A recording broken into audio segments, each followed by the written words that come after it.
What's up guys, gimana kabar semuanya? Dimanapun sobat semua berada, mudahan semuanya baik-baik saja ya. Dan selamat hari lebaran buat sobat yang kemarin merayakan. Selamat Idul Fitri, minal aidin wal faizin. Spoiler kali ini Mimin akan melanjutkan BTTH Ranah Kaisar. Banyak sekali komentar yang meminta Mimin menggunakan suara real dan bukan suara Google.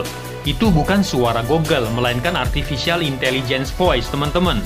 Nah, di spoiler Ranah Kaisar ini, Mimin akan menggunakan Artificial Voice kembali dikarenakan situasi yang membagongkan. Situasi membagongkan seperti apa, mungkin nanti akan Mimin jelaskan di episode-episode kedepannya. Thanks buat sobat semua yang selalu mantengin channel ini. Khususnya buat para subbreaker. Very thank you, berkah selalu semuanya dan lancar rezekinya. Oke, lanjut kita guys, Battle to the Heaven.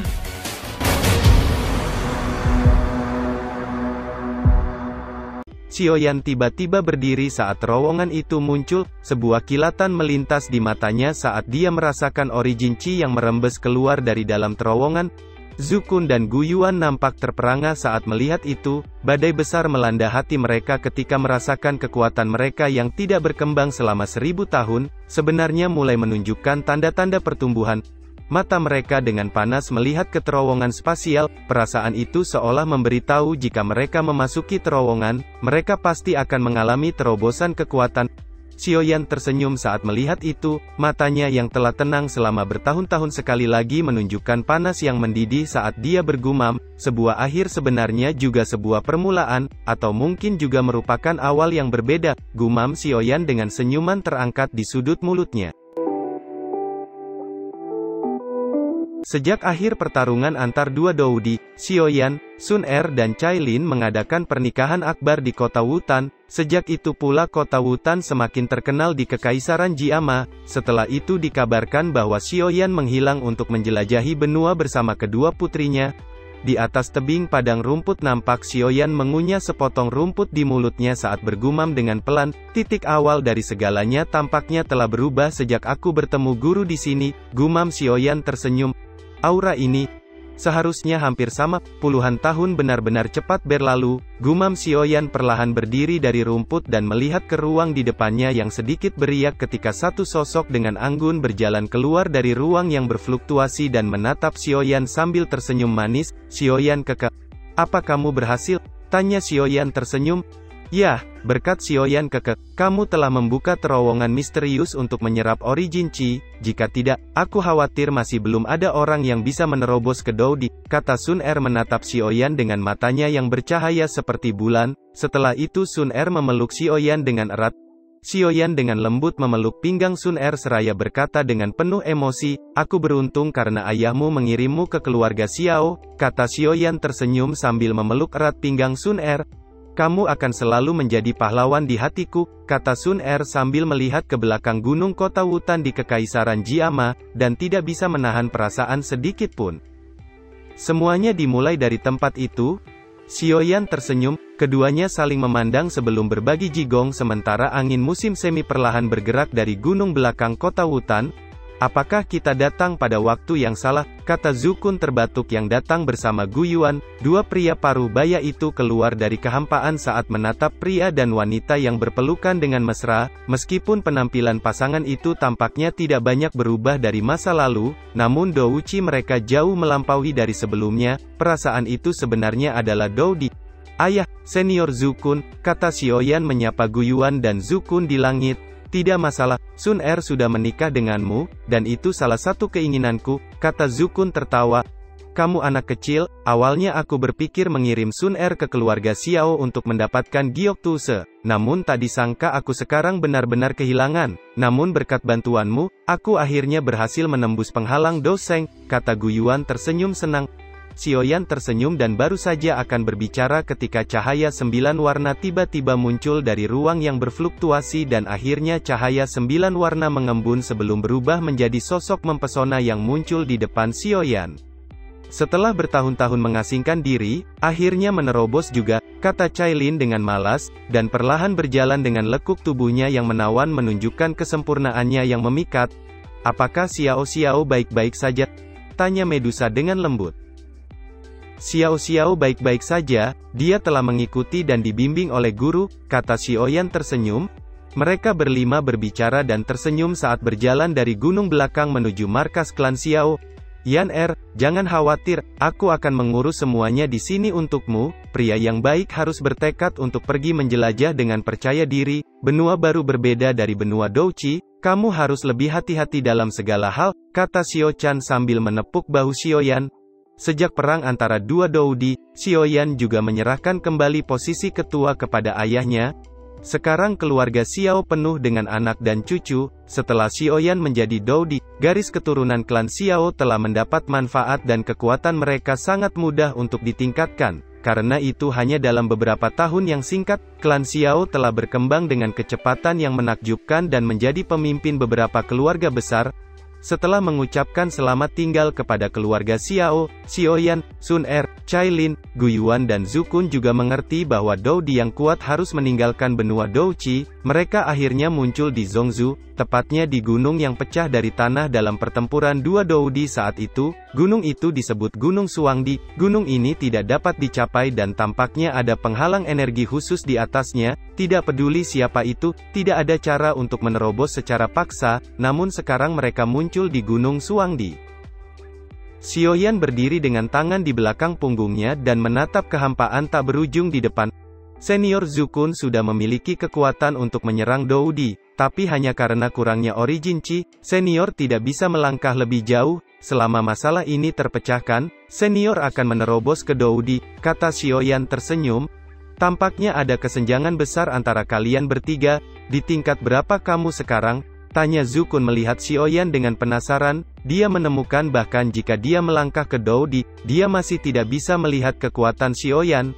Setelah bertahun-tahun retreat, aku bisa merasa kekuatanku telah meningkat. Tetapi aku tidak tahu seberapa besar itu. Tidak ada catatan tentang kekuatan Doudi, namun perasaanku semakin kuat dan benua Douchi tampaknya mengerumuniku. Selalu ada suara yang memanggilku dari kejauhan, kata Xiao Yan mengangkat kepalanya dan menatap kehampaan yang tak berujung di depannya. Mungkin suara yang kamu bicarakan berasal dari benua lain yang tidak diketahui, kata Zhu Kun mengerutkan keningnya. Xiao Yan mengangguk dengan senyum di wajahnya menjadi lebih cerah. Dia perlahan melayang dan menyipitkan matanya saat melihat ruang hampa tak berujung di depannya. Matanya yang telah tenang selama bertahun-tahun tiba-tiba menjadi panas saat dia bergumam, retreat hampir membuatku melupakan perasaan bertarung. Gu Yuan dan Zhu Kun melayang di dekat Xiao Yan, mata mereka dengan panas melihat ruang kehampaan di depan dan bertanya dengan suara rendah. Apa itu adalah terowongan menuju benua lain? Xiao Yan sedikit mengerutkan keningnya dan mengangguk. Ayo pergi, kata Xiao Yan perlahan naik ke langit. Di saat yang sama awan tebal tiba-tiba menyebar dan langit menjadi gelap dalam sekejap. Banyak ahli di sekitar mengangkat kepala mereka dengan ngeri saat melihat ke pegunungan Suangdi. Mereka bisa merasakan fluktuasi energi yang sangat menakutkan. Sesaat kemudian kehampaan pegunungan Suangdi yang tak berujung mulai berputar dengan keras dan lapisan awan tebal menggeliat sebelum akhirnya berubah menjadi terowongan spasial yang menuju benua lain. Xiao Yan menatap lorong gelap tak berujung sebelum menjentikkan jarinya, dan cincin emas melesat ke tangan Sun dan lainnya.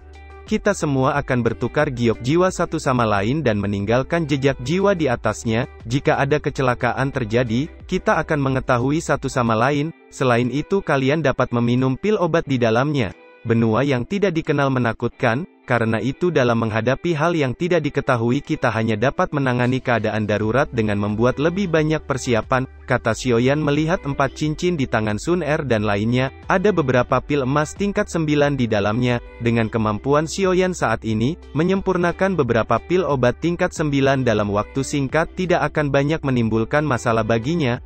Semuanya jangan berpisah, ikuti aku, berusahalah melindungi diri sendiri bahkan jika itu adalah rencana terburuk dan kita terpisah. Selama ada giok jiwa, lebih mudah untuk menemukan yang lain. Kata Xiao Yan menoleh ke Cailin dan Sun dan berbicara dengan suara yang dalam. Bagaimanapun tidak ada yang tahu apa yang ada di dalam terowongan misterius. Cailin dan Sun juga tahu pentingnya apa yang dikatakan Xiao Yan, jadi mereka berdua mengangguk dengan tenang.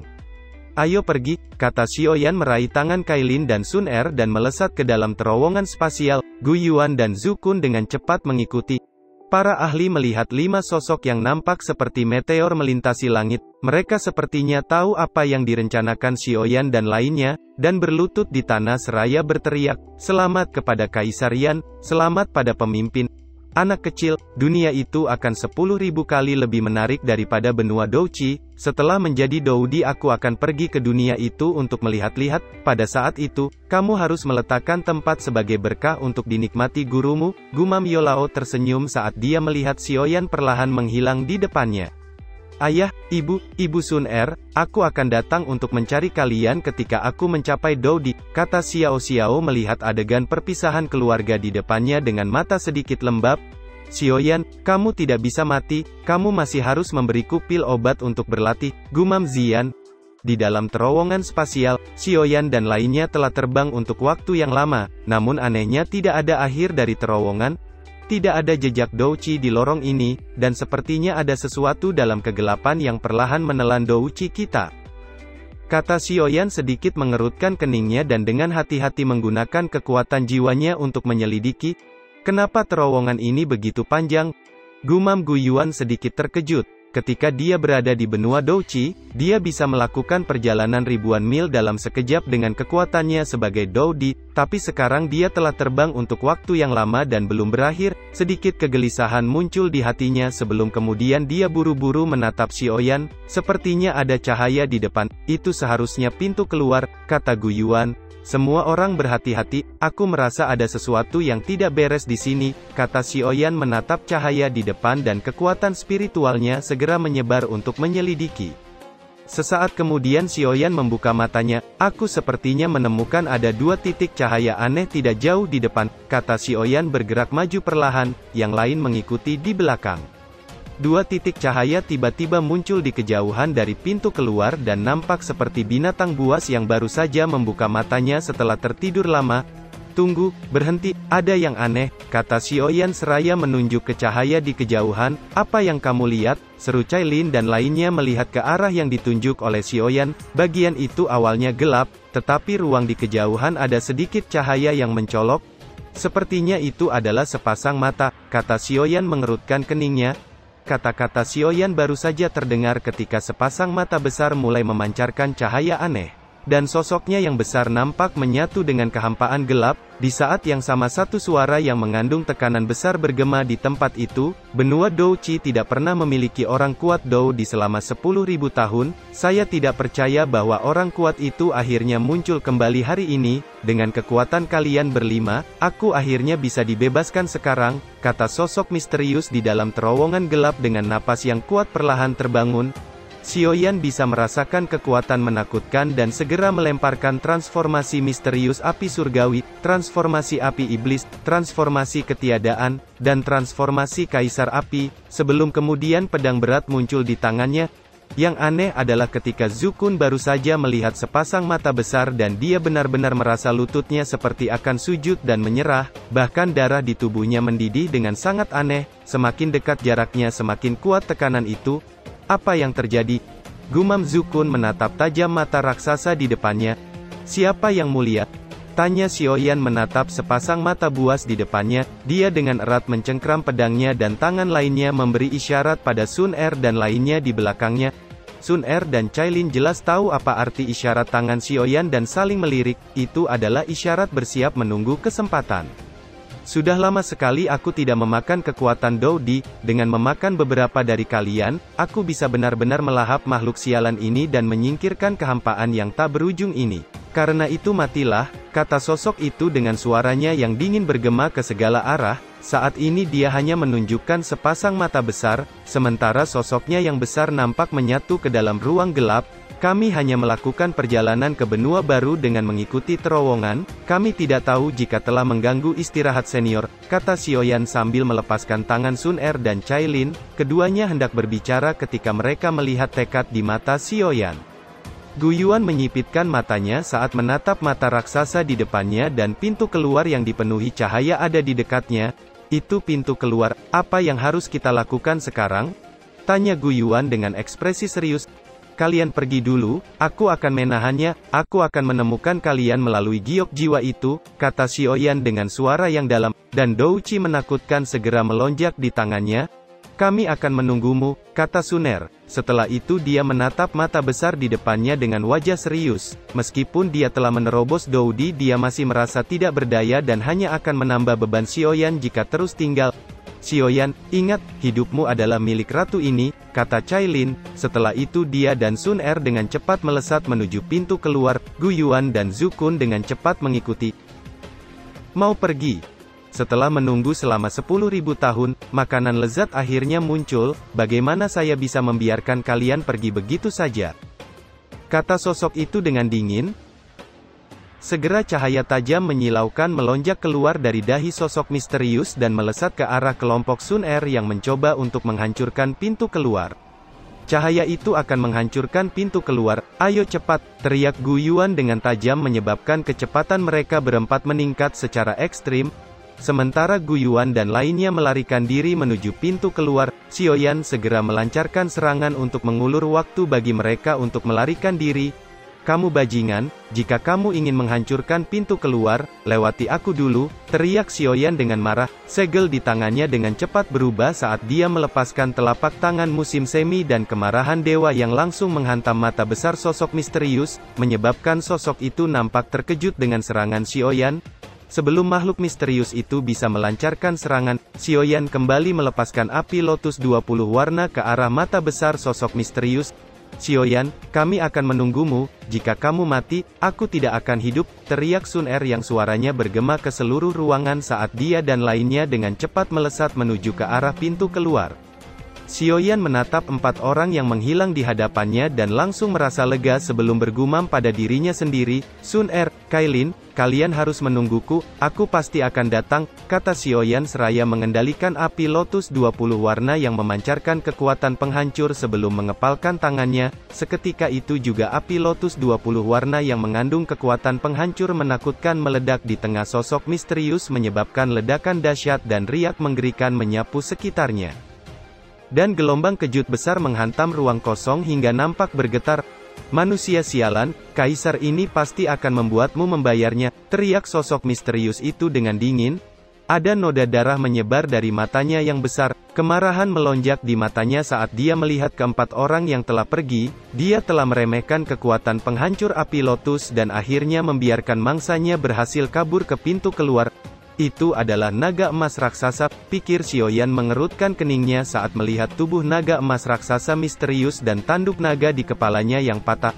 "Bajingan, beraninya seorang manusia kecil menyakitiku, matilah," teriak naga emas meraung dengan marah, sebelum tubuhnya yang besar melesat ke arah Xiaoyan dengan cakarnya yang akan menghancurkan kepala Xiaoyan.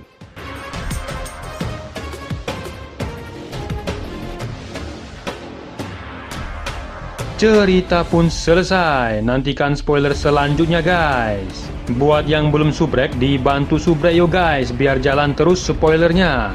Buat yang udah subrek, mudahan dilancarkan rezekinya. See you and ciao.